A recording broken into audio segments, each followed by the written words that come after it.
When your annual income is below $20,000, life isn't just difficult, it becomes extremely fragile.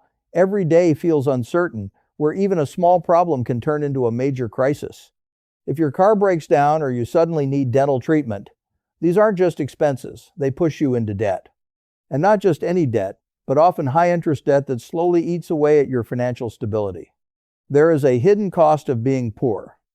You end up paying more for everything: late fees, maintenance charges, or buying cheap products that break quickly and need constant replacement. It becomes a vicious cycle that is hard to escape. On top of that, constant financial stress affects your mind.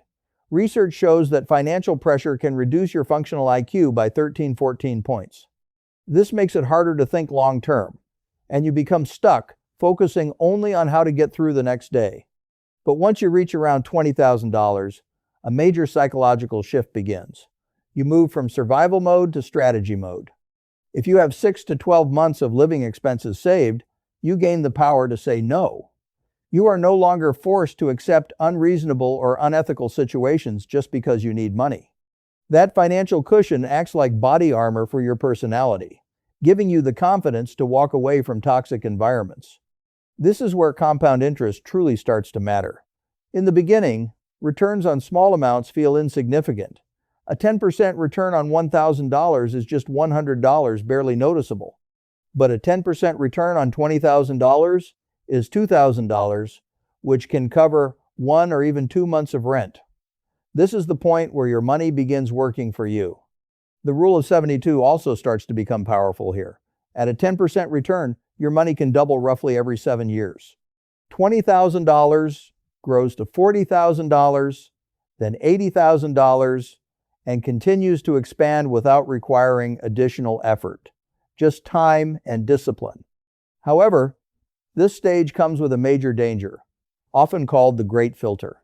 Many people reach $20,000 but then make a critical mistake. After years of saving, they feel the urge to reward themselves and fall into a trap. Buying a new SUV or making a large purchase can reset all their financial progress. The very money that could have grown their future ends up pulling them back to the starting line.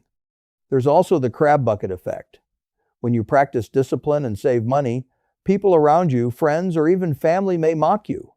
Your discipline highlights their lack of it, and they may try to pull you back to their level. If you give in to that pressure, you risk falling back into the same cycle you were trying to escape. If you truly want to move from $20,000 to $100,000, you need a clear and intentional plan.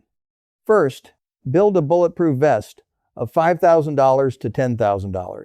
This money is strictly for emergencies, untouchable, meant only to provide security and peace of mind.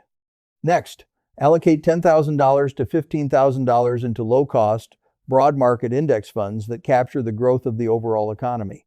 This allows your money to grow steadily over time. Finally, invest in yourself.